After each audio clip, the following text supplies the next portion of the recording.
अस्सलाम वालेकुम नाज़रीन, आज से हमने एक और सिलसिला शुरू किया है शहर की बात। इस हवाले से हम हर हफ्ते जो है एक प्रोग्राम किया करेंगे शहर की सड़कों पर और शहर की खबरों पर डिस्कस किया करेंगे। इस वक्त हम आज जिस रोड पर मौजूद हैं ये आपने देखा होगा। ये पहले बाईपास रोड था, लेकिन अब इसको एजुकेशन एवेन्यू का नाम दिया गया है। असिस्टेंट कमिश्नर जहानिया फ़हद नूर की जानब से ये अहसन कदम है। उनके तैनात होते ही जो है वो इस रोड पर जो है वो काम शुरू किया, और इस तरफ मेरे दाएं तरफ और बाएं तरफ दोनों तरफ जो है वो तालीमी इदारे हैं, और तालीमी इदारों को इस बात का पाबंद बनाया गया है कि वो अपनी दीवारों को एक ही रंग करवाएं, एक ही तरह का रंग करवाएं, और तमाम लाइट्स जो हैं वो अवेज़ा करें यहाँ पर जो अपनी इदारों की दीवारों पर हैं। इस वक्त आप देख सकते हैं मेरे अकब में भी, मेरे दाएं भी और बाएं भी, ये बहुत खूबसूरत एक व्यू पेश कर रहा है एजुकेशन एवेन्यू। अब्दुल मुसव्वर साहब आज हमारे साथ मौजूद हैं। ये टीचर हैं गवर्नमेंट मॉडल हाई स्कूल के। इनसे पूछेंगे मुसव्वर साहब क्या महसूस कर रहे हैं, किस तरह के हालात हैं, शहर की बदलती हुई सूरत हाल पर आपका क्या तजिया है? बिस्मिल्लाहिर्रहमानिर्रहीम। अगर देखा जाए तो आज से पहले जितने भी एसी हजरात आए हैं शहर जहानिया में, तो कोई खातर खा कोई तब्दीली हमें नज़र नहीं आई कि जो हम कह सकें कि बाकी जो सड़कें या कोई सेवरेज या कोई जो रूटीन के मसाइल होते हैं उसमें तो हर बंदा थोड़ा बहुत अपना काम करके चला जाता है। लेकिन ये जो मौजूदा हमारे एसी साहब हैं फ़हद नूर साहब, इन्होंने एक बहुत ही ज़बरदस्त किस्म का जो स्टेप लिया है, वाल ऑफ एजुकेशन दोनों तरफ, क्योंकि तालीमी इदारे हैं। बाईपास से जब भी कोई एंटर होता था तो सिवाय अंधेरे के उसको कुछ नहीं नज़र आता था। तो इससे पहले जो है वो लाइटों का बंदोबस्त किया गया, वो भी बड़ी अच्छी बात थी। अब जो वाल ऑफ एजुकेशन को उन्होंने खूबसूरत, और उनका जो अछूता आइडिया है कि दीवारों को एक एक जैसा पेंट करके और उनमें पैनाफ्लेक्सेस और मुख्तलिफ तारीखी इमारात की तस्वीर, इसके अलावा जो हीरो हैं हमारे, उन सबको डिस्प्ले किया गया। मुसव्वर साहब बहुत अच्छी बात है। एक तासर जो जानिया के शहरियों में पहले पाया जाता था कि 30 साल हो गए, 35 साल हो गए पाकिस्तान मुस्लिम लीग नून की हुकूमत है जानिया में, तो तरक्याती काम नहीं होते। तो आप क्या समझते हैं कि ये 15 साल पहले जहानिया की सूरत हाल इस तरह की थी? ये जो हालिया जो हुकूमत में तरक्याती काम हुए हैं या असिस्टेंट कमिश्नर ने जो स्टेप्स लिए हैं, इसके अलावा इससे बालातर होकर आप हमें ये बताएं कि पाकिस्तान मुस्लिम लीग नून और दूसरी जो पाकिस्तान तहरीक इंसाफ की जो हुकूमत 3.5 साल पौने 4 साल जहानिया में रही है, उसका और इसका तकाबल कैसे करेंगे आप? देखें जी, तकाबल तो क्या कहने इसके कि तकाबल कैसे करना है। मेरा ख्याल है कि जैसे ये हुकूमत दोबारा जब मुस्लिम लीग नून की हुकूमत कायम हुई है, पीटीआई के दौर में उन्होंने अपने तौर पे शहर को बदलने की कोशिश की कि थोड़ी बहुत हमें तब्दीली नज़र आई। लेकिन जब जैसे ये हुकूमत जब से ये बनी है, कोई या ये कह लें कि जो हमारे मकामी सियासतदान हैं जो पावर में आए हैं, तो उन्होंने इस दफ़ा थोड़ा सा जहानिया को आप कह लें कि हिलाया जुलाया है कि इस हवाले से कि जो तरक्याती काम बिल्कुल हमारे शहर में लोग कहते थे, बल्कि हकीकत थी कि नहीं होते थे। लेकिन अब हमें हर गली, तकरीबन आप शहर की किसी भी गली में जाएं, टफ टाइल आपको लगी हुई नज़र आएगी। इसके अलावा सेवरेज का सिस्टम जो है, पहले जो बहुत उसकी अबतर सूरत हाल थी, वो हमें काफ़ी सही नज़र आ रहा है। इसके अलावा जो इदारे हैं उनमें, इसके अलावा जो तजावज़ात, वैसे तो हुकूमत हमें हम समझते हैं कि हमें बड़ा तंग किया हुआ है हुकूमत ने, लेकिन बाज़ार खुले हो गए हैं, लोगों को आसानी हो गई है। लोग जो पहले तो गुजरा ही नहीं जाता था, अब जो दुकानों की जो शक्ल भी हमें नज़र आना शुरू हो गई है।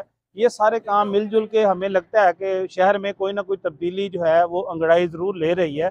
अल्लाह करे ये तब्दीली ऐसे ही रहे तो हमारा शहर जो है, क्योंकि जहानिया जो है वो बिल्कुल एक छोटा सा शहर है, तो अगर इसमें ऐसे तरक्याती काम होते रहे तो जल्द ही ये एक मिसाली तहसील का दर्जा हासिल कर सकता है। तो इसके अलावा मेरा ख्याल है कि ये जो बातें तो हमने कर ली हैं, अगर जहानिया के लेवल पे करंट जो अफेयर हैं उसमें हम अगर डिस्कस करें कि जी एक डॉक्टर साहब हैं हमारे, जो डॉक्टर जिसका बहुत बड़ा इशू, एक मरीज़ा की जो डेथ हो गई है, उसके हवाले से आप थोड़ा सा शहरियों को आगाह करें कि उस केस की स्टडी आप कह लें कि उसमें कहाँ तक बात पहुँची है। जी मुसव्वर साहब, आपने जो जिक्र किया है डॉक्टर हाफिज नासिर का, तो डॉक्टर हाफिज नासिर के क्लिनिक पर चक नंबर 151 10R से एक खातून को लाया गया था। उसको जो है मुबैना तौर पर उसका ऑपरेट जो है उसकी बीवी के हाथों हुआ है, ये इल्ज़ाम है वारसान का। तो ये एक इशू हाईलाइट हुआ है। लेकिन इससे पहले भी हाफिज़ नासिर साहब के जो मामलात हैं क्लिनिक के, वो थोड़े से दीगरगू थे। इस तरह की शिकायत पहले भी आती रही हैं, लेकिन कोई इतना बड़ा स्टेप नहीं लिया गया। लेकिन इस दफ़ा जो है वो मुज़ाहिरीन जो हैं वारसान मुश्तइल थे, उन्होंने मुज़ाहरा भी किया, उन्होंने हाफिज़ साहब के क्लिनिक पर तोड़ फोड़ भी की। तो ये अफसोसनाक वाक़या ज़ाहिर है एक शहर में फ़िज़ा सोगवार है। इसमें हाफिज़ नासिर साहब भी ख़ासे मुतासर हैं, और उनके जो अज़ीज़ व क़ारब हैं, या समझ लें कि क्लिनिक का जो अमला है उसके भी ये सोशल मीडिया पर हाईलाइट हो रहा है। तो कुछ लोग इसके हक़ में भी राय दे रहे हैं। ज़ाहिर है जो क्लिनिक पर अमला काम करता है या डॉक्टर साहब के रिश्तेदार हैं, दोस्त हैं, वो उन्होंने तो उनकी फ़ेवर करनी है, थोड़ा-सा उनको हाईलाइट जो है वो करना है। लेकिन अफ़सोसनाक ये बात ये है कि इस तरह के मामलात क्यों पेश आते हैं, सवाल असल में ये है। तो इस तरह है कि जहानिया में जितने भी अस्पताल हैं, मैं नहीं समझता कि कोई हेल्थ केयर से जो है वो पास है, उसके एसओपीज़ पर पूरा उतरता है। आप हाफिज़ नासिर साहब का ही हॉस्पिटल देख लें, मेरा नहीं ख्याल कि यहाँ पर कोई एनेस्थीसिया का डॉक्टर आता होगा, क्योंकि ये एक हसास मामलात होते हैं यहाँ पर। या तो एनेस्थीसिया का जो डॉक्टर है वो आके मरीज़ को बेहोश करता है, उसके बाद जो है सर्जन उसका ऑपरेट करता है, और फिर वापस उसको होश में लाना भी एनेस्थीसिया के डॉक्टर का ही काम है। तो हाफिज़ साहब के क्लिनिक पर अफसोसनाक वाक़या ये हुआ कि वो खातून बेहोश तो हो गई, लेकिन बाद में उसको होश नहीं आया, फिर वो ज़ाहिर है कि डेथ हो गई उसकी। तो उसके बाद डॉक्टर साहब भी मौका से फ़रार हो गए, तो मरीज़ को छोड़कर। तो इस पर जो है वो मुज़ाहिरीन ज़्यादा मुश्तिल हुए हैं, और ये मामला जो है वो तोड़-फोड़ तक पहुँचा, और मुकदमा भी दर्ज हो गया। तो उम्मीद करते हैं कि इदारे हर सानिए के बाद हम देखते हैं कि इदारे सानिए के बाद ही जो है हरकत में आते हैं। तो ये एक अफ़सोसनाक अमर है। इदारों को पहले हरकत में आना चाहिए था। अगर डॉक्टर हाफिज़ नासिर साहब का क्लिनिक जो है वो हेल्थ केयर के एसओपीज़ पर पूरा नहीं उतरता था, तो इसको पहले ही सील हो जाना चाहिए था। अब एक मौत के बाद इसको सील किया गया है। अब इदारों के हाथ में इंक्वायरी है, देखते हैं क्या होता है। चलें बात को हम वाइंड अप करते हैं। मुझे ये इसमें थोड़ा-सा हम ज़िम्नन ये बात ऐड कर लेते हैं। मुझे बताएँ कि हॉस्पिटल के बगैर भी गुज़ारा नहीं है, कि आवाम जो है जब वो किसी को तकलीफ़ होती है, इमरजेंसी कोई सूरत हाल बनती है, तो उसके नज़दीक क्योंकि आबादी काफ़ी है, तो चक्कू काफ़ी लगते हैं जहानिया को। तो आया कि इसका ये हल है कि हॉस्पिटल बंद कर दिए जाएँ, या क्या प्रॉपर एसओपीज़ अपनाए जाएँ, या कोई तरीक़ेकार, इसके बारे में भी थोड़ी-सी आगाही। देखें, ये जो हॉस्पिटल सील हुआ है ना, ये मुस्तकिल तौर पर सील नहीं किया गया। ज़ाहिर है इसकी एक इंक्वायरी होगी, जो कमियाँ कोताहियाँ इस हॉस्पिटल में हैं उसको दूर किया जाएगा। तो कोई मुस्तकिल तौर पर तो ये कोई भी अस्पताल बंद नहीं होता।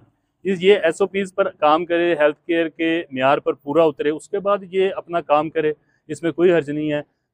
दीगर जो अस्पताल हैं उनमें भी मैं समझता हूँ कि हेल्थ केयर के जो असूल हैं उनको नाफज नहीं किया गया। हेल्थ केयर को और महकमा सेहत को चाहिए कि जानिया के ना सिर्फ जानिया के बल्कि पूरे पंजाब के जो हॉस्पिटल हैं उनको चेक किया जाना चाहिए।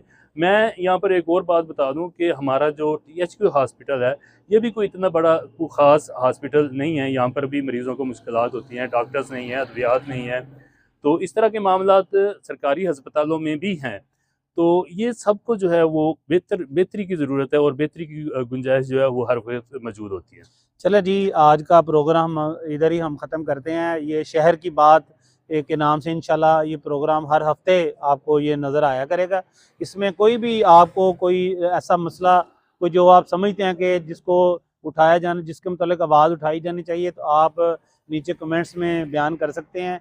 तो इंशाल्लाह वो मसला हम ज़रूर डिस्कस करेंगे। शहर की जो सूरत हाल है उसके बारे में लोगों को आगाही होनी चाहिए। तो इस सिलसिले में शेख साहब ने माशाल्लाह ये प्रोग्राम शुरू किया है। तो आज के लिए इतना ही। अल्लाह हाफ़िज़।